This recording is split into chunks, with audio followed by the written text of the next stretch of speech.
I always end up with Tim's hand-me-down cars.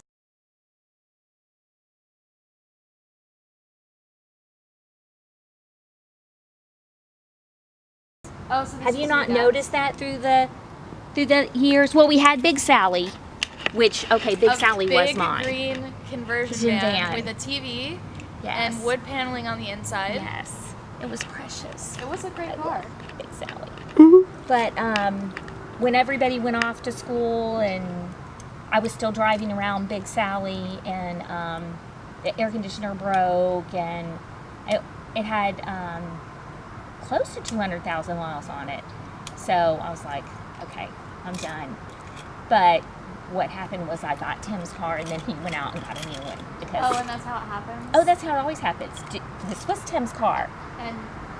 And he said, I want a new car, so use this one. I'm going to go get a new one? No, but kind of.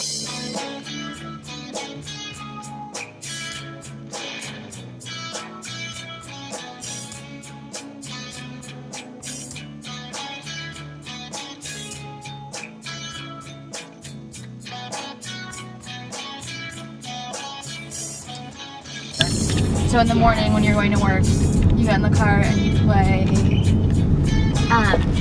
Talk radio. Talk radio, okay. Yeah, so who do you listen to? The Cuban and the Cracker. Okay.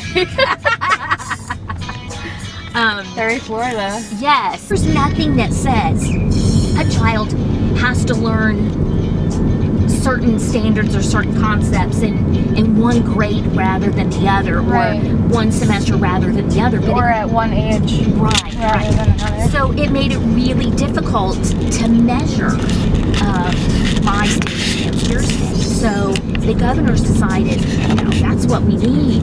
We need one common standard, and one common standard.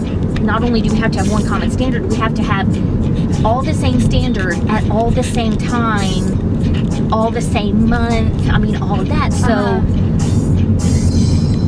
that's where Common Core came from. So, like, as an educator, that's not my goal. Mm-hmm. My goal is not we can measure everybody and figure out where everybody. It's not my goal. I could care less. I don't see how that affects a child and their life and their life as a student or a learner.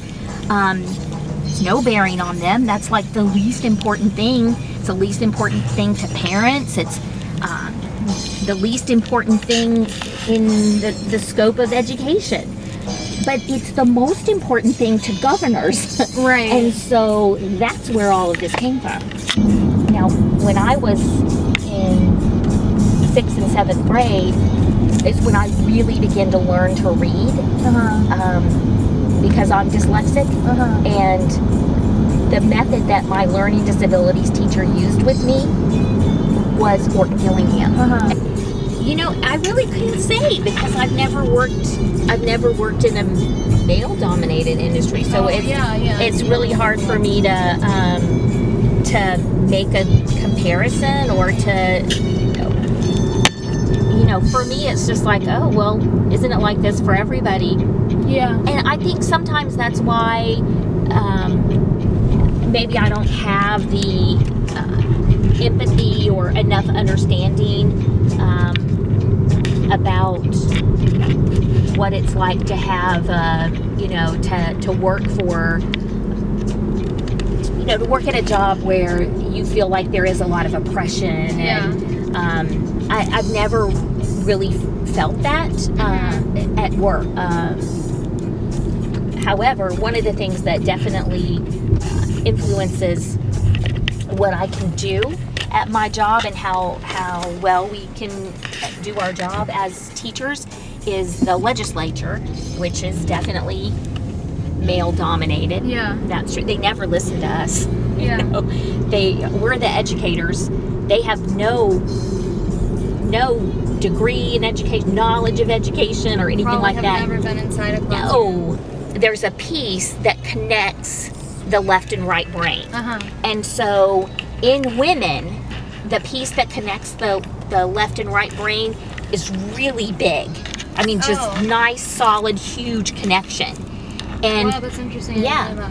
because that's why women can multitask better than men can generally. I mean, none of this is all women, all men. Just generally, yes, women tend to multitask better, and that is because generally they have that stronger connection. Men have a very weak connection, and so men tend to think in more compartments, more, only can really focus and think about one thing at a time. And it's because they don't access both sides of their brain as well as women do.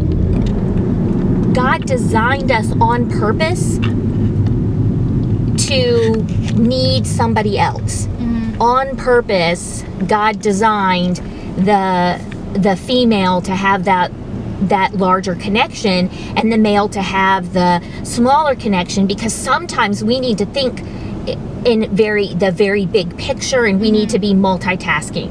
And then other times it's great to be able to just block everything out and focus on this one little thing. And so if we are all multitasking, then we're missing things. If we're all compartmentalized, then we're missing things. And I believe God created us so that you have something that you're really good at and you need somebody else. And so if we have classrooms that are all one kind of kid, all boys or all girls, you're missing out.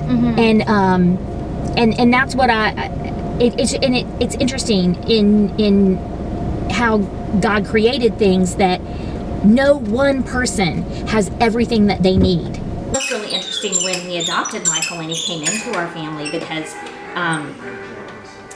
he was, it wasn't like a boy born and grew up in our house. He just came in full boy. And it was very interesting how he played differently than you guys did. And I don't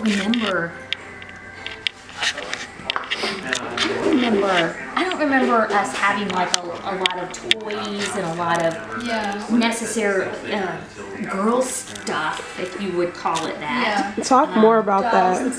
Dolls in trucks, and was it? Yeah, because it seems We to me didn't have that trucks or dolls. and Exactly. I find that I noticed that at the church and in the preschool and at Dunn, that there's kind of like this. I don't know if you would consider it this or if you even think about it, but everything is really gender neutral. It is. There aren't gender specific toys. Kids aren't talked to like Go play with the dolls. Go play with the dolls, or go play with the trucks, or play with boys, or play with girls, or sit like a lady. You know what I mean? And I feel like we didn't have a lot of that growing up either. I mean, I feel like it was a pretty gender neutral space. I'm trying to think if there ever were things that we said were, okay, that's a boy thing, or that's... Well, I let you guys play football. Do you remember playing football? Okay. Though, my mom, I wonder if I did that because my mom, my mom would say, oh, you look really nice. You can put on a little more lipstick before you... Yeah. I mean, my mom definitely had that girly thing going on, and my sister was the girly one.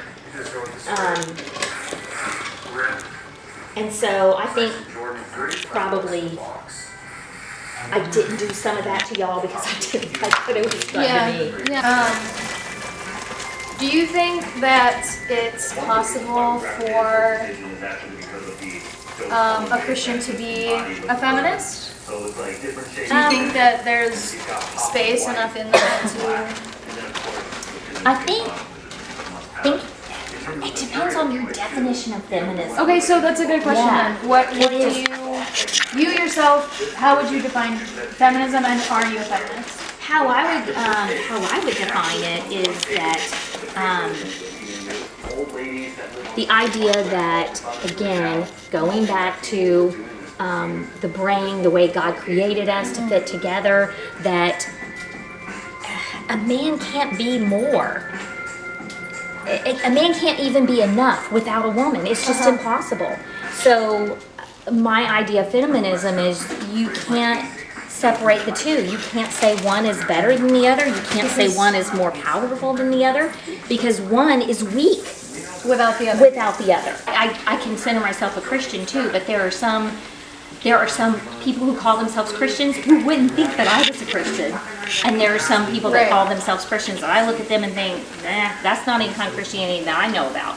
And so that's why I say so much of it depends on, you know, that one word just is not, it just means different things. I don't think people understand the revolutionary that Jesus was. They don't understand culturally how bad it was for women, and they don't. You go to Sunday school and they tell you stories about Jesus and the woman at the well, or Jesus and the woman caught in adultery, and his relationship with Mary and Martha, and people just, oh, okay, but if you really understand the context of that and the culture of the time, it was revolutionary, and people hated Jesus, hated him, because he spoke to women. You were not allowed to speak to women in public. And, not only did he speak to them, he had in-depth conversations with them. He discussed politics and religion with them. I mean, that's just unheard of. And for Jesus to have these strong relationships with women and empower women and discuss ideas with women, which means, hey, I care about what you have to say, and I care about what you think, and I care about how this impacts you. People just don't understand how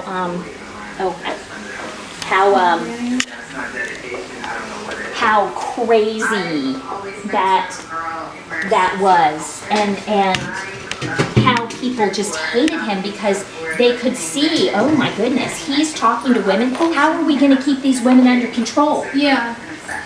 How are we going to continue telling women that their opinion doesn't matter and they're a secondary citizen or not even a person? He was such the revolutionary.